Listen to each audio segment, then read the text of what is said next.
In a quiet corner of a forgotten village, a small workshop filled with the scent of cedar and old dreams sits bathed in morning light. A young craftsman with short, messy black hair, wearing a rugged brown leather apron and a simple linen shirt, stands silently before his empty workbench. He understands that every masterpiece begins not with a stroke of genius, but with the courage to face a blank start. The tools inherited from his father glisten in the dust motes, waiting for the first sign of movement.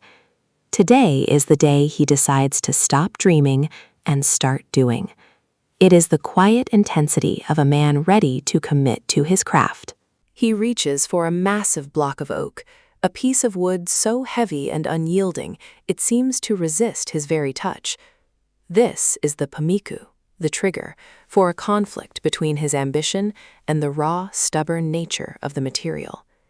He traces the deep, jagged grain with his fingers, feeling the hidden potential buried within the fibers. There is no map for this journey, only the vision held firmly in his mind and the weight of the chisel in his palm. He knows this wood will fight him at every turn, demanding more than just strength. It requires a singular focus that most people are too distracted to find. The first few weeks are a blur of physical exhaustion and slow, agonizing progress. His palms are soon covered in thick, angry blisters, and his shoulders ache with a dull fire that never truly goes away. The block of oak remains largely unchanged, showing only the roughest outlines of a shape that might one day be an eagle. This is where the initial spark of motivation usually dies, replaced by the crushing weight of reality. It is easy to be excited on the first day, but true discipline is found in the middle of the struggle. He ignores the pain and strikes the mallet again, choosing action over comfort. Outside the workshop, the world continues to spin with its many temptations and easy escapes. His friends gather in the square, their laughter echoing through the open window as they celebrate a local festival.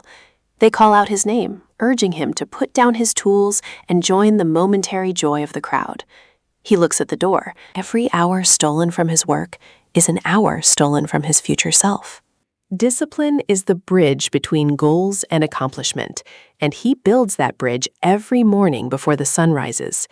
Even when the air is cold and his mind screams for more sleep, he is back at the workbench, mallet in hand. He doesn't wait for the right mood or a burst of inspiration, because he knows that those things are unreliable. Instead, he relies on the rhythm of his own heartbeat and the steady clack-clack of the tools. He has learned that the secret to success is simply showing up when you least want to. Day by day, the oak slowly begins to surrender to his unrelenting will. Finally, the climax of his labor begins to take a breathtaking form as a majestic eagle emerges from the wood. Its wings are spread wide in a frozen moment of power, every feather carved with surgical precision. The craftsman's movements are no longer jerky and forced. They have become a fluid, graceful dance with the grain. The calluses on his hands have become his armor, proof that he has endured what others would have avoided. He can see the light at the end of the tunnel, but he does not rush. He knows that the final details require the same discipline as the very first strike. The resolution of his journey comes with the final sanding, a process that takes hours of repetitive, quiet motion. He applies a rich, dark oil that brings the eagle to life, highlighting the strength of the oak and the skill of the man. Looking at the finished piece, it is hard to remember the raw, ugly block he started with months ago. The beauty is not just in the wood itself, but in the thousands of hours of hidden discipline that made it possible. He sets the cloth down and exhales, feeling a deep sense of peace that only comes from finishing what you started. The result is finally here. The lesson is clear. Without the discipline to endure the boring, the painful, and the lonely, there will be no result worth having.